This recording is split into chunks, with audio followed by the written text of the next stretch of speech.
അസ്സലാമു അലൈക്കും വറഹ്മത്തുള്ളാഹി വബറകാതുഹു. സ്നേഹം നിറഞ്ഞ പ്രേക്ഷകർക്ക് ഒരിക്കൽ കൂടി പുതിയ ഒരു ചർച്ചയിലേക്ക് സ്വാഗതം. പ്രിയമുള്ളവരെ, സുന്നി മഹല്ല് ഫെഡറേഷൻ്റെ 50-ാം വാർഷികത്തിൻ്റെ ഉദ്ഘാടന സമ്മേളനം എന്ന പേരിൽ കഴിഞ്ഞ ദിവസം ചെമ്മാട് വെച്ചുകൊണ്ട് ഒരു സമ്മേളനം തട്ടിക്കൂട്ടുകയുണ്ടായി. ആ സമ്മേളനത്തിൽ ചില പ്രഭാഷകരൊക്കെ നടത്തിയ പ്രഭാഷണങ്ങൾ കണ്ട് സോഷ്യൽ മീഡിയ ചിരിക്കുകയാണ്. അതായത് മൊത്തത്തിലൊരു കോമഡി പോലെ ആയിട്ടുണ്ട്. ഇവരെവിടെ സമ്മേളനം നടത്തിയാലും ഇതാണ് സ്ഥിതി എന്ന് പറയുന്ന സ്ഥിതിവിശേഷത്തിലേക്ക് ഓരോ സമ്മേളനങ്ങളും ഇവർ കൊണ്ടെത്തിക്കുകയാണ്. കാരണം ലക്ഷ്യം എന്നുള്ളത് സമസ്തയല്ല, സുന്നത്ത് ജമാഅത്തല്ല, ദീനല്ല എന്നതാകുമ്പോൾ സ്വാഭാവികമായിട്ടും ഈ പരിപാടികളൊക്കെ ഒരു കോമാളിത്തരമായിട്ട് മാറുന്നത് നമ്മൾ കാണാറുണ്ട്. ഇപ്പോഴും അതുതന്നെയാണ് സമസ്തയിലെ ചില തൽപര കക്ഷികൾ. അവർ തട്ടിക്കൂട്ടിയ ഈ ഒരു പരിപാടിയും ഇപ്രകാരമായിട്ട് ഒരു കോമഡിയായിട്ട് സോഷ്യൽ മീഡിയയിലൊക്കെ വൈറലായിക്കൊണ്ടിരിക്കുകയാണ്. അപ്പോൾ സൽമാൻ അസ്ഹർ ഉസ്താദ്, എന്താണ് ആ സമ്മേളനത്തെക്കുറിച്ച് പറയാനുള്ളത്? എസ്-എം-എഫിൻ്റെ സമ്മേളനത്തിൽ എസ്-എം-എഫിൻ്റെ പേരിൽ നടത്തപ്പെട്ട സമ്മേളനത്തിൻ്റെ അതിൽ നടന്ന പ്രഭാഷണങ്ങളും അതിലെ അബദ്ധങ്ങളൊക്കെ കുറിച്ച് സംസാരിക്കുന്നതിന് മുമ്പ് ഈ എസ്-എം-എഫിൻ്റെ 50-ാം വാർഷിക പ്രഖ്യാപന സമ്മേളനമാണ് അവർ നടത്തിയത്. ഈ വേറെ ചില സംഘടനയുടെ ആളുകൾ സമസ്തയുടെ 100-ാം വാർഷികം പ്രഖ്യാപിക്കുമ്പോഴും അതേപോലെ SOS-ൻ്റെ സമ്മേളനങ്ങൾ പ്രഖ്യാപിച്ചപ്പോഴൊക്കെ നിങ്ങൾക്ക് അത്ര വയസ്സായിട്ടില്ല എന്നൊക്കെ പറഞ്ഞ് ഘോരമായി പ്രഭാഷണം നടത്തിയിരുന്ന ആളുകൾ തന്നെ എസ്-എം-എഫിൻ്റെ 38 വർഷമായ ഒരു സംഘടനയുടെ 50-ാം വാർഷികം ധൃതിപ്പെട്ട് ആഘോഷിക്കുന്നതിൻ്റെ പിന്നിലുള്ള വികാരം എന്താണ്, അല്ലെങ്കിൽ അവരെ അതിന് പ്രേരിപ്പിച്ചത് എന്താണ് എന്ന് ഒന്ന് വിലയിരുത്തേണ്ടതുണ്ടല്ലോ. യഥാർത്ഥത്തിൽ എസ്-എം-എഫിന് 50-ാം വാർഷികം ആഘോഷിക്കേണ്ട സമയം ആയിട്ടുണ്ടോ? ഇതൊന്ന് ചർച്ച ചെയ്യണ്ടേ? അതെ, യഥാർത്ഥത്തിൽ എസ്-എം-എഫിന് 50-ാം വാർഷികം ആഘോഷിക്കേണ്ട സമയമായിട്ടില്ല. ഇത് സമസ്തയുടെ പ്രവർത്തകർ സാമൂഹ്യ മാധ്യമങ്ങളിലും മറ്റുമൊക്കെ ഉയർത്തിയ ഒരു കാര്യമാണ്, ഉയർത്തിയ ഒരു ചോദ്യമാണ്. യഥാർത്ഥത്തിൽ ഈ ചോദ്യത്തിന് പ്രസക്തിയുണ്ട്. കാരണം സൽമാൻ അസ്ഹർ ഉസ്താദ്, എൻ്റെ കയ്യിലുള്ളത് ഇത് ആധികാരികമായിട്ട് പറയാം, സമസ്തയുടെ 70-ാം വാർഷിക സുവനീറാണ് ഈ കയ്യിലുള്ളത്. ഇതിൽ ഒരു അധ്യായം തന്നെയുണ്ട്, സുന്നി മഹല്ല് ഫെഡറേഷൻ ഉലമ ഉമറ ഐക്യത്തിൻ്റെ വിജയം എന്ന് പറഞ്ഞിട്ടൊരു അധ്യായം. ആ അധ്യായത്തിൽ ഒരു സബ് ഹെഡിങ് ഉണ്ട്. ആ സബ് ഹെഡിങ് എന്താ അറിയോ? തുടക്കം മലപ്പുറത്ത്. മർഹൂം ചാപ്പനങ്ങാടി ബാപ്പു മുസ്ലിയാരുടെ ഉപദേശ നിർദ്ദേശം അനുസരിച്ച് 1976 ഏപ്രിൽ 26-ന് ചെമ്മാട് ചേർന്ന സമസ്ത തിരൂർ താലൂക്ക് ഉത്തരമേഖലാ സമ്മേളനത്തോടനുബന്ധിച്ച് സംഘടിപ്പിച്ച ഉലമ ഉമറ കൺവെൻഷനിൽ വെച്ചാണ് സുന്നി മഹല്ല് ഫെഡറേഷൻ രൂപം കൊണ്ടത് എന്നിട്ട് പറയുന്നുണ്ട്. തിരൂർ താലൂക്കിലെ 7 പഞ്ചായത്തുകളിൽ പരീക്ഷിക്കപ്പെട്ട പ്രവർത്തനം വമ്പിച്ച വിജയമാണെന്ന് കണ്ടെത്തിയതിനെ തുടർന്ന് സംഘടന ജില്ലാ തലത്തിൽ വികസിപ്പിക്കാൻ നീക്കങ്ങൾ ആരംഭിച്ചു. തൽഫലമായി 1977 ഏപ്രിൽ 17-ന് സമസ്ത മലപ്പുറം ജില്ലാ സമ്മേളനത്തോടനുബന്ധിച്ച് ചേർന്ന ഉലമ ഉമറ സംയുക്ത യോഗത്തിൽ മലപ്പുറം ജില്ലാ സുന്നി മഹല്ല് ഫെഡറേഷൻ രൂപീകൃതമായി. അപ്പോൾ 1976-ലും 77-ലുമൊക്കെ ആയിട്ട് മലപ്പുറം ജില്ലയിലെ ആദ്യം തിരൂർ താലൂക്കിൽ നിന്ന് തുടങ്ങിയിട്ട് ഒരു വർഷം കൊണ്ട് മലപ്പുറം ജില്ലയിലേക്ക് വ്യാപിപ്പിച്ചു. നോക്ക് നിങ്ങൾ, പിന്നീട് ഇത് 10 വർഷം, ഏകദേശം 10 വർഷം കഴിഞ്ഞിട്ടാണ് ഇതിന് സംസ്ഥാന കമ്മിറ്റി നിലവിൽ വരുന്നത് എന്ന് മാത്രമല്ല, ഇവിടുത്തെ പ്രധാനപ്പെട്ട പോയിൻ്റ് എന്താ അറിയോ സൽമാൻ അസ്ഹർ ഉസ്താദ്? 1987 സംസ്ഥാന തലത്തിൽ വിപുലീകരിക്കപ്പെടുകയും സമസ്ത കേരള ജംഇയ്യത്തുൽ ഉലമ അതിൻ്റെ പോഷക ഘടകമായി എസ്-എം-എഫിനെ അംഗീകരിക്കുകയും ചെയ്യുകയുണ്ടായി. അപ്പോൾ സമസ്തൻ്റെ പോഷക ഘടകമായി അംഗീകരിച്ചത് 1987-ലാണ്. ഇതാണ് മുജീബ് റഹ്മാൻ അൻസരി പോലുള്ള ആളുകൾ ഇത് ചോദ്യം ചെയ്തത്. അപ്പോൾ ഇത് ന്യായമായ ചോദ്യമാണ്.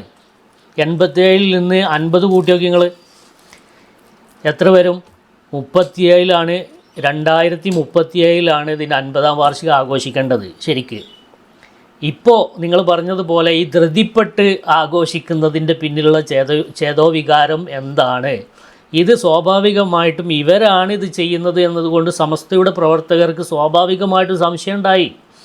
എന്തുകൊണ്ട് ഇവർ നടത്തിയ പ്രവർത്തനങ്ങളൊക്കെ ആ തരത്തിൽ സംശയം ജനിപ്പിക്കുന്നതാണ്.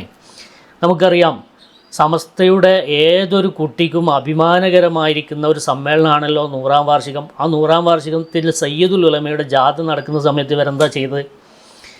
ഒന്നായിട്ട് ബഹിഷ്കരിച്ച് ഇതങ്ങോട്ട് ഒലിച്ചു പോകുന്ന പോലെ വിചാരിച്ച്. പിന്നീട് എന്താ സംഭവിച്ചത്? മല വരുന്നത് പോലെ ഒന്നായിട്ടൊരു വരവരുത്. സമസ്തൻ്റെ മക്കൾ ഒരു തലക്കുന്നിങ്ങോട്ട് വരുമ്പോൾ ഇവരാകെ പേടിച്ചെന്നല്ല, ആകെ മ്ലാനതയിലായി. ഇവർ ഒപ്പം കൂടിയില്ലേ, ചാടിക്കേറിയില്ലേ.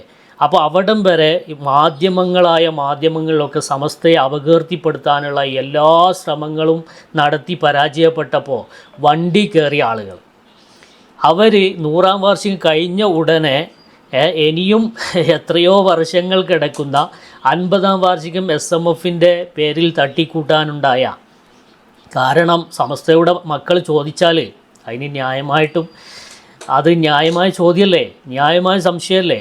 ഇവർ തന്നെ ഒരു സംശയത്തിൻ്റെ കരിനിഴലല്ലേ നിൽക്കുന്നത്. ഇവർ മാനുവൽ തിരുത്തിയ ടീമല്ലേ സൽമാൻ അസർ ഉസ്താദ്. ഇവർ മാനുവൽ തിരുത്തിയെന്ന് നമ്മൾ പറഞ്ഞതല്ലേ? സോഷ്യൽ മീഡിയയിലെ മ്യാവ് എന്ന് പറയുന്ന ഈ പൂച്ചക്കുട്ടികൾ പറഞ്ഞതാണോ? നാസർ ഫൈസിൻ്റെ ഭാഷയെ പറഞ്ഞാൽ ഇത് പൂച്ചക്കുട്ടികൾ പറഞ്ഞതാണോ? ഇവർ മാനുവൽ തിരുത്തിയെന്നും ഇത് ഇവരുടെ പ്രശ്നങ്ങൾ എന്തൊക്കെയാണെന്ന് കൃത്യമായിട്ട് സമസ്തയിലേക്ക് പരാതി പോയതിൻ്റെ അടിസ്ഥാനത്തിൽ 7-അംഗ സമിതിയെ സമസ്ത വെച്ച് ഇവരെ നിരീക്ഷിക്കാൻ വേണ്ടിയിട്ട് കഴിഞ്ഞ മുഷാവറയിൽ പോലും അതിൻ്റെ ചോദ്യം ചെയ്തില്ലേ?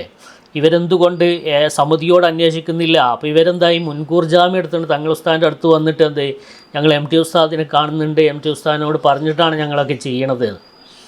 പക്ഷേ കഴിഞ്ഞ മുഷാവറ പറഞ്ഞു അത് പറ്റില്ല, എല്ലാവരെയും ഈ സമിതി 7 അംഗം പിന്നെന്തിനാ 7 അംഗത്തിനോട് ആലോചിച്ചിട്ടല്ലാതെ പരിപാടി ഷെഡ്യൂൾ ചെയ്യാൻ പാടില്ല എന്ന് അവരെ ഓർമ്മപ്പെടുത്താൻ, അവരെ പരിചയപ്പെടുത്താൻ വേണ്ടി വീണ്ടും സമസ്ത മുഷാവറ തീരുമാനിച്ചിരിക്കുകയാണ്. അപ്പോൾ ഈ ഒരു സാഹചര്യത്തിൽ ഇതും കൂടെ കാണുമ്പോൾ സമസ്തയുടെ പ്രവർത്തകർ ന്യായമായിട്ടും ചോദ്യം ചെയ്യലേ? ഈ ചോദ്യം ന്യായമല്ലേ? ഇതിന് കണകുണ എന്ന് മറുപടി പറഞ്ഞിട്ട് കാര്യമല്ല. അപ്പോൾ ഇതാണ് ഇവിടെ സംഭവിച്ചിട്ടുള്ളത്. അപ്പോൾ ചുരുക്കത്തിൽ ഇതിൻ്റെ ഒരു സംക്ഷിപ്ത രൂപം എന്ന് പറയുകയാണെങ്കിൽ SMF 50 വർഷം പൂർത്തിയായിട്ടില്ലാത്ത ഒരു സംഘടനയുടെ 50-ാം വാർഷികം എന്ന പേരിൽ ഈ ആരുടെയൊക്കെയോ ചില താല്പര്യങ്ങൾ സംരക്ഷിക്കാൻ വേണ്ടി ഇത്തരം കാര്യങ്ങളെക്കുറിച്ച് കൂടുതൽ ചിന്തിക്കാത്ത കുറേ ആളുകളെ ഒക്കെ ഇതിലേക്ക് വലിച്ചിട്ടുകൊണ്ട് അവരെ കൂടെ ഇതിലേക്ക് കൊണ്ടുവന്നുകൊണ്ട് ആഘോഷിച്ച് അവിടെ എന്തൊക്കെയോ ഒരു തട്ടിക്കൂട്ട് പരിപാടികൾ നടത്തി എന്ന് വേണം ചുരുക്കത്തിൽ നമുക്ക് പറയാൻ. അതിൻ്റെ തെളിവുകളാണ് നിങ്ങൾ പറയുക. അതിനവർക്ക് ന്യായം പറയാനുള്ളത് 1976 തിരൂർ താലൂക്ക് ഉണ്ടായിട്ടുണ്ടല്ലോ എന്നാണ്. ഇതിപ്പോൾ 2026 ആയില്ലേ എന്നൊക്കെയാണ് ചില ആളുകൾ പറയണത്. ഈ 1976 മുതൽ 87 വരെയുള്ള കാലഘട്ടങ്ങളിൽ ഒരു പ്രാദേശികമായി രൂപീകരിക്കപ്പെട്ട ഒരു സംഘം എത്രമാത്രമേ ഉള്ളൂ. അങ്ങനെ എത്രയോ സംഘങ്ങൾ നാട്ടിൽ വേറെയുണ്ട്.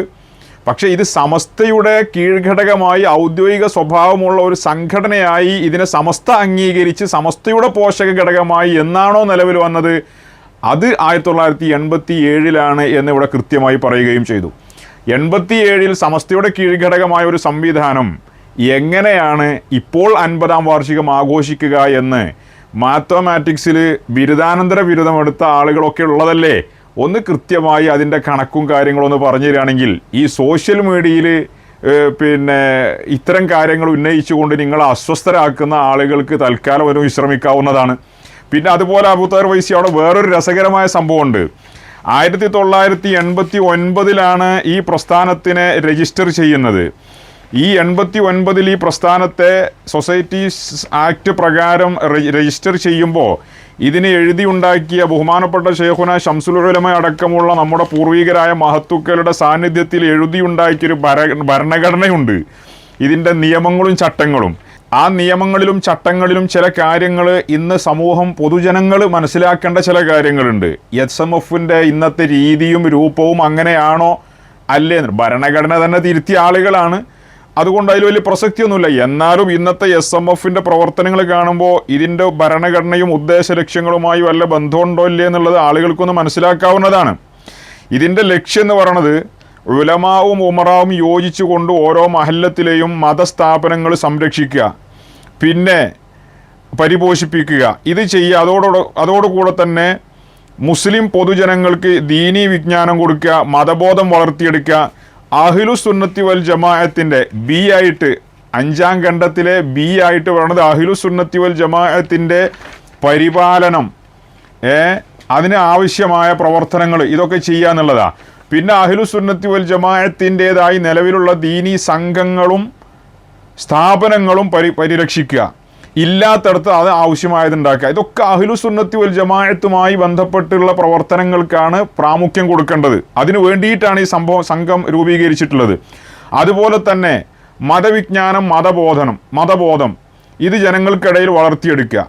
അതോടൊപ്പം പിന്നെ സുന്നത്ത് ജമാഅത്തിൻ്റെ ആശയാദർശങ്ങൾ നവീന ആശയക്കാർക്ക് എതിരിൽ അവരുടെ തെറ്റിദ്ധാരണകളിൽ നിന്ന് സമൂഹത്തെ പിന്നെ രക്ഷപ്പെടുത്തുക. ഇതൊക്കെയാണ് ഓരോ മഹല്ലത്തുകളിലും ഈ സംഘം ചെയ്യേണ്ടത്. ഈ നവീന ആശയക്കാർ എന്ന് പറയുന്നത് നമ്മുടെ നാട്ടിലിപ്പോൾ വഹാബികളാണ്, ജമാഅത്തെ ഇസ്ലാമിക്കാരാണ്, അതുപോലുള്ള അവാന്തര വിഭാഗങ്ങളാണ്. എന്നാൽ ഇന്നത്തെ SMFൻ്റെ ഭാരവാഹികളായി ഉള്ള ആളുകളിൽ പോലും ഈ പറഞ്ഞ സുന്നത്ത് ജമാഅത്തിനെ പരിപോഷിപ്പിക്കാൻ പ്രാപ്തരായ ആളുകളാണോ ഉള്ളത്? അതല്ല, ഈ പറഞ്ഞ നവീന ആശയക്കാരായ ആളുകൾക്ക് കൂടെ മെമ്പർഷിപ്പ് കൊടുക്കുകയും ഇതിൻ്റെ വാർഷിക ആഘോഷങ്ങളിലും ഇതിൻ്റെ മറ്റു പരിപാടികളിലുമൊക്കെ മുൻ സീറ്റിൽ അവരെ കൊണ്ടുവന്ന് ഇരുത്തി അവർ കൂടെ കൈപിടിച്ചുകൊണ്ട് അവർക്ക് വേണ്ടി വാദിച്ച് പിന്നെ ഫാസിസത്തിൻ്റെ വാള് മുകളിലാണ്, അതുകൊണ്ട് നമ്മളെല്ലാവരും ഒരുമിച്ച് പോകേണ്ട ആളുകളാണ് എന്ന് പറഞ്ഞ് അവരെയും കൂടെ കൂട്ടപ്പിടിച്ച് നവീന ആശയക്കാരെയും കൂടെ ഉൾപ്പെടുത്തിക്കൊണ്ടാണ് ഇന്ന് ഇതിൻ്റെ പ്രവർത്തനങ്ങൾ നടക്കുന്നത് നമുക്കറിയാം. അതോടൊപ്പം ഇതിൻ്റെ നേതാക്കളിൽ തന്നെ പല ആളുകളും ഈ പറയപ്പെട്ട നവീന ആശയക്കാരുടെ വേദികളിൽ പോയി സ്ഥിരമായി ക്ഷണിതാക്കളായി പോവുകയും ഇവിടെ നവോത്ഥാനമുണ്ടാക്കിയ ആളുകൾ നിങ്ങളാണ് എന്ന് അവരുടെ സമ്മേളനങ്ങളിൽ പ്രസംഗിക്കുകയും ഒക്കെ ചെയ്യുന്ന ആളുകളാണ് ഇന്ന് SMFൻ്റെ കൈകാര്യകർത്താക്കളായി നടക്കുന്ന ആളുകളും. അപ്പോൾ ഇതിൻ്റെ ഉദ്ദേശ ലക്ഷ്യങ്ങളിൽ പോലും പഴച്ചിട്ടുണ്ട്. ഉദ്ദേശ ലക്ഷ്യങ്ങൾക്കനുസരിച്ചല്ല, ശംസുൽ ഉലമ അടക്കമുള്ള ആളുകൾ ഉണ്ടാക്കിയ ഭരണഘടന അനുസരിച്ചല്ല, ആ ഉദ്ദേശ ലക്ഷ്യങ്ങൾ അനുസരിച്ചല്ല ഈ സംഘം ഇപ്പോൾ പ്രവർത്തിച്ചുകൊണ്ടിരിക്കുന്നത്. ഇതൊക്കെ ഇതിൽ കൂട്ടി വായിക്കേണ്ട കാര്യങ്ങളാണ്. അതോടൊപ്പം തന്നെ സമസ്ത കേരള ജംഇയ്യത്തുൽ ഉലമ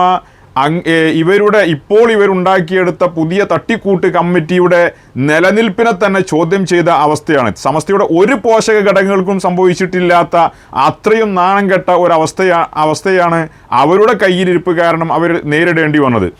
ഇതിൻ്റെ ഒക്കെ പുറമെയാണ് 38 വർഷമായ ഈ സംഘത്തിന് 50 വർഷമായി എന്ന ഒരു പ്രചരണം നടത്തിയിട്ട് സമസ്തയുടെ പോഷക ഘടകമായ ശേഷം 38 വർഷം മാത്രം പ്രായമായ ഒരു സംഘത്തെ 50ാം വാർഷികം ആഘോഷിക്കുന്ന ചരിത്രത്തിലെ ഏറ്റവും അത്ഭുതകരമായ ഒരു പ്രതിഭാസവും കഴിഞ്ഞ ദിവസം നമ്മൾ കണ്ടത്.